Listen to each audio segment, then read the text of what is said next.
Hello, നമ്മുടെ എല്ലാവരുടെയും വീടുകളിലുണ്ടാവും ഇതുപോലെ 5 കിലോൻ്റെ അരിപ്പൊടി അല്ലെങ്കിൽ പുട്ടുപൊടിയൊക്കെ വാങ്ങിക്കുന്ന കവർ അല്ലേ. അപ്പം നമ്മൾ ഉപയോഗം കഴിഞ്ഞാൽ സാധാരണ അത് കളയാറാണ് പതിവ്. പക്ഷേ ഇനി നിങ്ങളത് കളയണ്ട കേട്ടോ, നിങ്ങളത് സൂക്ഷിച്ച് വെച്ചേക്ക്. കാരണം സ്കൂൾ തുറക്കാറാവുമ്പോഴത്തേക്കും നമ്മുടെ മക്കൾസ്, അതായത് നിങ്ങൾക്ക് സ്കൂളിൽ പഠിക്കുന്ന ഒരു മക്കളുണ്ടെങ്കിൽ അടിപൊളിയായിട്ടൊരു കിഡ്ലിൻ ഹാക്ക് ഞാൻ പറഞ്ഞുതരാം കേട്ടോ. സാധാരണ നമ്മൾ ബ്രൗൺ പേപ്പറൊക്കെ ഇട്ടായിരിക്കും ബുക്ക് പൊതിഞ്ഞ് കൊടുത്ത് വിടുന്നത്. ഇത് കണ്ടില്ല, എൻ്റെ മക്കൾസിന് ഞാൻ എൻ്റെ സ്കൂൾ തുറന്നപ്പോൾ ബുക്ക് പൊതിഞ്ഞ് കൊടുത്ത് വിട്ടതാണ്. ഇപ്പോൾ ഇതിൻ്റെ കോലം കണ്ടില്ലേ നിങ്ങൾ? പുറത്തെ ഭാഗമൊന്നുമില്ല, അകത്തെന്തോ 1-2 ഷീറ്റിൻ്റെ ബാക്കിയുണ്ട്.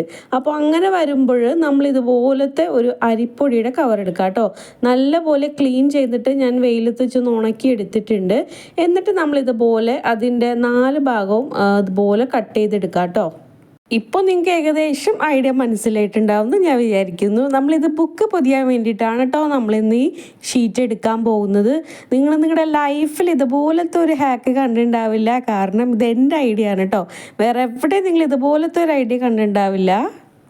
ആ പ്രിൻറ്റിങ് വരുന്ന ഭാഗം നമ്മൾ ഉള്ളിലേക്ക് വെച്ചിട്ടാണ് ബുക്ക് പൊതിയാൻ പോകുന്നത് കേട്ടോ. പിന്നെ ഇതിൻ്റെ മെയിൻ ഹൈലൈറ്റ് പറയുന്നത്, ഇത് എത്ര കൊല്ലം കഴിഞ്ഞാലും ഇത് കീറോ നശിക്കോ ഒന്നും ചെയ്യില്ല കേട്ടോ. അതുപോലെ തന്നെ നമുക്ക് ഇതിനകത്തുനിന്ന് ഊരിയിട്ട് വേറെ ബുക്കിലായാലും നമുക്ക് ഇതുകൊണ്ട് തന്നെ പൊതിഞ്ഞെടുക്കാനായിട്ട് സാധിക്കും കേട്ടോ. സാധാരണ ബുക്ക് പൊതിയുന്നത് പോലെ തന്നെ നമുക്കിത് വെച്ച് പൊതിയാവുന്നതാണ്. പിന്നെ നമ്മൾ സ്റ്റാപ്ലർ വെച്ച് അടിച്ചു കൊടുക്കുകയാണെങ്കിൽ നല്ല ഉറപ്പായിട്ട് തന്നെ അത് ഇരിക്കുകയും ചെയ്യും കേട്ടോ. പിന്നെ ഇതിൻ്റെ കുറച്ച് ഗുണങ്ങൾ പറയാമെന്ന് വിചാരിച്ചിട്ടുണ്ടെങ്കിൽ, ലോങ് ലാസ്റ്റിംഗ് ആണ്. എത്ര വർഷം കഴിഞ്ഞാലും ഒരു കീറൽ പോലും പറ്റാതെ അത് അങ്ങനെ തന്നെ ഇരിക്കും കേട്ടോ. പിന്നെ കുട്ടികൾക്ക് അതിൻ്റെ മേലെ കുത്തി വരയ്ക്കാൻ പറ്റില്ല. പിന്നെ പെട്ടെന്നൊന്നും കീറി പോവുകയില്ല. പിന്നെ വെള്ളം നനഞ്ഞാലും കുഴപ്പമില്ല കേട്ടോ. പിന്നെ ഏറ്റവും പ്രധാനപ്പെട്ടത്, ഇതിന് പ്രത്യേകിച്ച് നമ്മൾ കാശ് കൊടുത്ത് വാങ്ങിക്കേണ്ട കാര്യമില്ല. നമ്മുടെ എല്ലാവരുടെയും വീട്ടിൽ നമ്മൾ അരിപ്പൊടിയും പുട്ടുപൊടിയൊക്കെ ഇതുപോലത്തെ 5 kgയുടെ പാക്കറ്റ്സിൽ വാങ്ങിക്കാറുണ്ട്. അപ്പോൾ അത് നമ്മൾ ഇതുപോലെ സേവ് ചെയ്ത് വെക്കുകയാണെങ്കിൽ ഇനി സ്കൂൾ ഓപ്പണിംഗ് ഒക്കെ ആകുമ്പോൾ നമുക്ക് എല്ലാ ബുക്കും പൊതിയാനുള്ള പേപ്പേഴ്സ് അതിനകത്ത് നിന്ന് തന്നെ കിട്ടും കേട്ടോ. പിന്നെ ആ സിൽവർ കോട്ടിങ് ഉള്ളതുകൊണ്ട് തന്നെ കാണാനും നല്ല ഭംഗിയില്ല, യാതൊരു തരത്തിലുള്ള വൃത്തികേടും ഇല്ല കേട്ടോ, ഉണ്ടാവില്ല. അപ്പം നമ്മൾ അടുത്തൊരു ഐഡിയയിലേക്കാണ് പോകുന്നത്.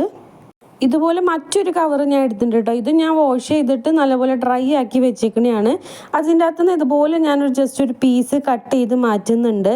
നമ്മളിത് വെച്ചിട്ട് ഒരു ഐഡിയ ചെയ്യാൻ പോകണം കേട്ടോ. എവിടെയാണ് ചെയ്യണമെന്ന് വെച്ചിട്ടുണ്ടെങ്കിൽ, നമ്മുടെ തേങ്ങയൊക്കെ ചിരകുന്ന ചിരവയില്ലേ, അതിൻ്റെ മൂടി നമുക്ക് നഷ്ടപ്പെട്ടു പോയിട്ടുണ്ടെങ്കിൽ നമുക്ക് ഇത് വെച്ച് അത് കവർ ചെയ്തെടുക്കാനായിട്ട് സാധിക്കും.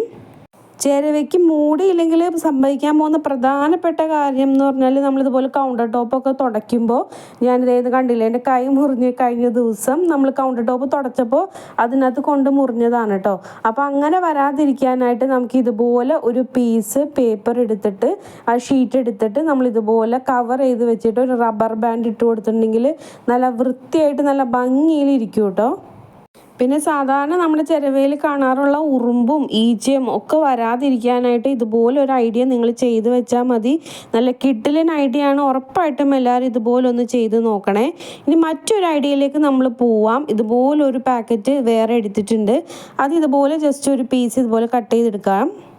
ഇതുകൊണ്ട് നമ്മൾ ചെയ്യാൻ പോകണം എന്താണെന്ന് വെച്ചിട്ടുണ്ടെങ്കിൽ, നമ്മൾ തണ്ണിമത്തനോ അല്ലെങ്കിൽ മത്തങ്ങ, കുമ്പളങ്ങ, വെള്ളരിക്ക തുടങ്ങിയ പച്ചക്കറികളൊക്കെ നമ്മൾ ഉപയോഗിച്ചതിന് ശേഷം ബാക്കി വരുന്നത് നമ്മൾ അങ്ങനെ തന്നെ ഫ്രിഡ്ജിൽ വെച്ചിട്ടുണ്ടെങ്കിൽ അതിൻ്റെ ആ മുറിച്ച ഭാഗം ചെറുതായിട്ടൊന്ന് കറുത്ത് പോവേ അല്ലെങ്കിൽ ചീഞ്ഞ് പോവുകയൊക്കെ ചെയ്യും. അപ്പോൾ അങ്ങനെ വരാതിരിക്കാനായിട്ട് നമ്മൾ ഇതുപോലൊരു ഷീറ്റ് പേപ്പർ എടുത്തിട്ട് നമ്മളിതുപോലെ പച്ചക്കറിയുടെ അല്ലെങ്കിൽ ഇതുപോലെ തണ്ണിമത്തൻ്റെ മേലയിൽ ഇതുപോലെ റൗണ്ട് ഷേപ്പിൽ കട്ട് ചെയ്ത് വെച്ചിട്ട് ജസ്റ്റ് ഒരു റബ്ബർ ബാൻഡ് ഇട്ട് കൊടുത്ത് മാത്രം മതി. നല്ല സേഫായിട്ട് സെക്യൂറായിട്ട് നല്ല ഹൈജീനായിട്ട് ഇരിക്കും കേട്ടോ. തണ്ണിമത്തൻ ചീഞ്ഞു പോവാതിരിക്കാനും പച്ചക്കറികൾ ഇതുപോലെ കറുത്ത പാട് വരാതിരിക്കാനും ഈച്ച മുതലായ ശല്യങ്ങൾ ഒഴിവാക്കാനും നമുക്ക് ഇതുപോലെ ചെയ്ത് വെക്കാവുന്നതാണ്. ഇനി മറ്റൊരു കവർ ഞാൻ എടുത്തിട്ടുണ്ട്. അത് ജസ്റ്റ് ഇതുപോലെ ഹാഫായിട്ട് കട്ട് ചെയ്ത് മാറ്റാം കേട്ടോ. ഇത് നമ്മൾ ഉപയോഗിക്കാൻ പോകും, നമ്മൾ ഫ്രിഡ്ജിൽ പച്ചക്കറികൾ സ്റ്റോർ ചെയ്യൂലേ, പച്ചമുളക്, തക്കാളി അല്ലെങ്കിൽ മറ്റ് വെജിറ്റബിൾസൊക്കെ ഇതിൻ്റെ അകത്തിട്ട് നമുക്ക് ഫ്രിഡ്ജിൽ സ്റ്റോർ ചെയ്ത് വെക്കാവുന്നതാണ് കേട്ടോ. നല്ല ഫ്രഷ് ആയിട്ടാണ് നമുക്ക് വെജിറ്റബിൾസ് കീപ്പ് ചെയ്യാനായിട്ട് സാധിക്കും. ഒന്ന് വാഷ് ചെയ്തിട്ട് ജസ്റ്റ് ഒന്ന് തുടച്ചു കൊടുത്തിട്ട് ഇതിൻ്റെ ഉള്ളിലിട്ട് വെച്ചിരുന്നാൽ മതി. നല്ല കുറേ കാലത്തേക്ക് നമുക്ക് വെജിറ്റബിൾസ് നല്ല ഫ്രഷ് ആയിട്ട് തന്നെ സ്റ്റോർ ചെയ്യാൻ പറ്റും കേട്ടോ. അപ്പോൾ ഇന്ന് കാണിച്ച എല്ലാ ഐഡിയകളും നിങ്ങൾക്ക് എല്ലാവർക്കും യൂസ്ഫുൾ ആയിരിക്കും എന്ന് ഞാൻ പ്രതീക്ഷിക്കുന്നു. അപ്പോൾ ഇനി ആരും ഇതുപോലത്തെ കവറുകളൊന്നും കളയില്ലല്ലോ, എല്ലാവരും സൂക്ഷിച്ച് വെക്കണം കേട്ടോ.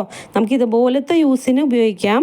പിന്നെ എൻ്റെ വീഡിയോ ഇഷ്ടപ്പെട്ടാൽ എല്ലാവരും ചാനലൊന്ന് സബ്സ്ക്രൈബ് ചെയ്യണം, ലൈക്ക് ചെയ്യണം, ഒന്ന് ഷെയർ ചെയ്ത് സപ്പോർട്ടും കൂടി ചെയ്തേക്കണേ. വീണ്ടും കാണാം. അതുവരേക്കും ടാറ്റാ.